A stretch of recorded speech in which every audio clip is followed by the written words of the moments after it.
Всем привет! Вы на канале Учись Уно.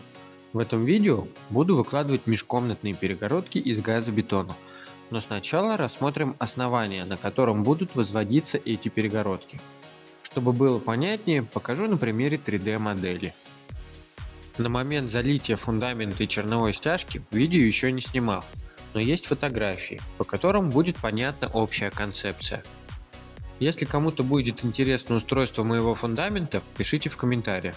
Сделаю отдельное видео с подробным обзором моего свайно-ростверкового фундамента и всеми этапами работы. Черновая стяжка заливалась на подготовленное основание, таким образом, чтобы она опиралась на ноль каждой несущей стены. В дальнейшем верхний ряд нуля будет служить как опалубка и маячки, по которым будет удобно равнять бетон. В местах будущих перегородок выбирал грунт на штык, застилал все плотной пленкой и делал армирование 10-й арматурой в 4 прутка. После этого укладывал сетку с ячейкой 10 на 10 толщиной 5 мм на специальные стульчики, создавая защитный слой сверху и снизу, чтобы эта сетка была в толще нашей будущей стяжки. Ну и потом заливка бетона марки М250 на шлаке. В итоге получилась вот такая черновая стяжка.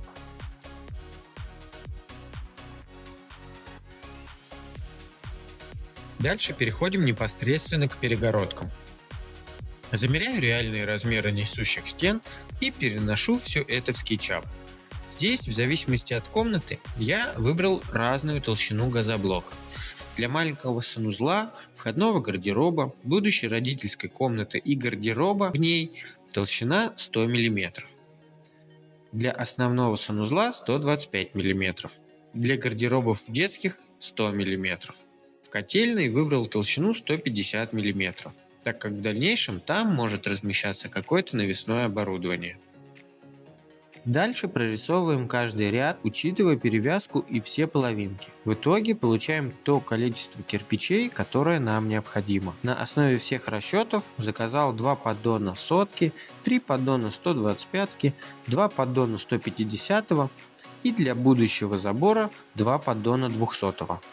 Цена с учетом доставки получилась 68 тысяч рублей. Ну и приступаем к разметке наших будущих перегородок. Для этого нам понадобится лазерный уровень и лазерный дальномер, чтобы было все максимально ровно и перпендикулярно. Начинаю мерить длинные стены и на одинаковом расстоянии ставлю метки, по которым в дальнейшем буду возводить перегородки. В итоге получилось так, что несущая стена с дверным проемом получилась чуть длиннее параллельной стены. Но не беда, отпилим. Для этого на нужном мне расстоянии монтирую профиль для гипсокартона, который будет служить как направляющая для пилы. И срезаю реиноватором несколько кирпичей, чтобы было удобно пилить ручной пилой. Ну и далее убираю все лишнее уже при помощи пилы. Теперь наши стены одного размера и можно двигаться дальше. Торцы несущих стен прикручиваю саморезы и натягиваю шнурку по лазерному уровню. Эта шнурка будет нам задавать направление нижнего ряда кирпича, а по лазерному уровню буду следить за горизонтом. Так как стяжка имеет перепады до 1 см, первый ряд блоков буду устанавливать на раствор. Замешиваю в пропорции 3 к 1. 3 части песка, 1 часть цемента и немного пластификатора, для того, чтобы раствор был более пластичным. Для вертикальных швов замешиваю клей для газобетона. Ну и приступаем к кладке. По шнурке слежу, чтобы все кирпичи шли по одной линии, а по лазерному уровню определяю горизонт.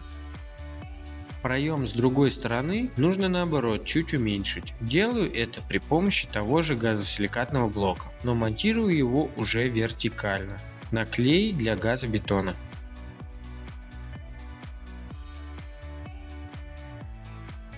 Пока сохнет первый ряд блоков, размечаю стальные комнаты. Делаю это при помощи обычного карандаша.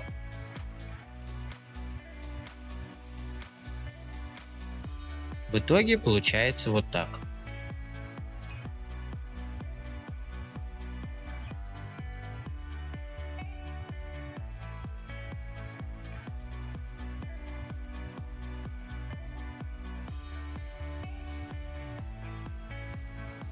Длину простенков около дверных проемов следует выбирать исходя из того, что там будет устанавливаться в дальнейшем, например, мебель или какая-то другая техника.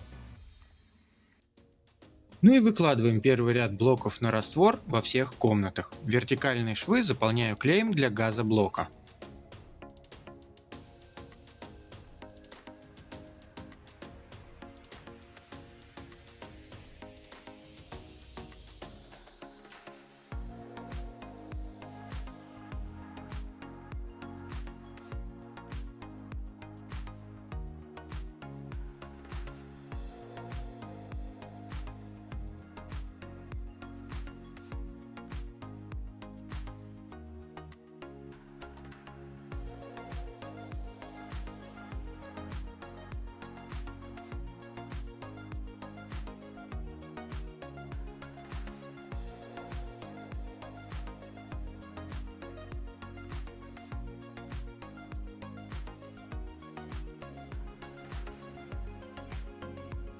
В местах примыкания перегородок к несущим стенам закрепляю их при помощи оцинкованной перфоленты и 4 желтых саморезов 6 на 60. Для того, чтобы ленты и шпильки саморезов не мешали следующему ряду, при помощи монтажки делаю небольшие канавки в кирпиче. Таким образом закрепляю через ряд. Пока схватывается первый ряд в остальных комнатах, перемещаю нужное количество кирпичей с улицы внутрь дома при помощи тележки, чтобы потом не тратить время на постоянные походы за кирпичом. Для ускорения работы по нанесению клея сделал вот такую приспособу из гребенчатого шпателя 8 мм. Для этого срезал лишний пластик со шпателя и прикрутил к нему обрезки доски 100 на 25 мм, срезанные под углом. В итоге получилась вот такая емкость, в которой будет удобно распределять клей сразу по нескольким кирпичам. Ну и уже приступил к кладке непосредственно самих стен. Кладу с перевязкой, то есть у нас этот ряд, вот этот кирпич упирается в этот, а нижний выходит вот сюда. Вот. Здесь сложил уже 3 ряда. Каждые 2 ряда в этих местах буду также на перфоленту крепить. Вот. Для кладки использую вот такие вот мастерки. Ну, один побольше, другой поменьше, чтобы можно было их очищать нормально. И вот такой вот гребенкой с высотой зуба 8 мм. Также, как уже ранее показывал, сделал вот такую вот приблуду. Цена вопроса — стоимость самого мастерка. Вот в магазине такие стоят около 1000 рублей.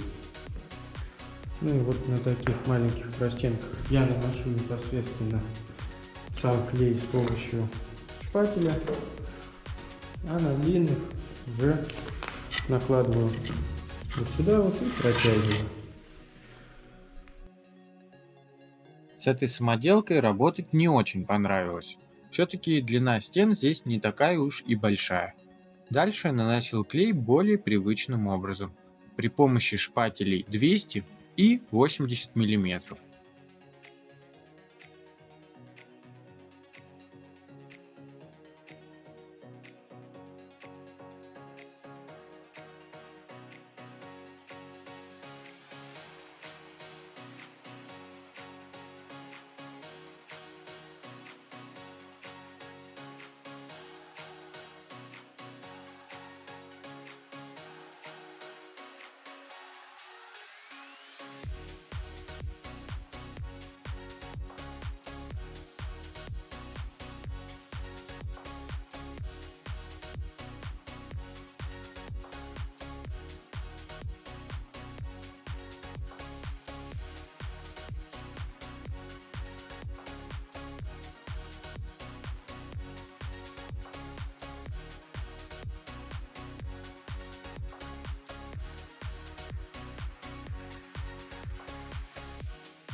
пап, я туда в березе старенькой ухожу. К старенькой березе? Да, ну тоже. Подвязывать ее. Ты в смогах? Да. Иди комнату выбирай, где твоя будет. Моя будет... Вон там иди смотри.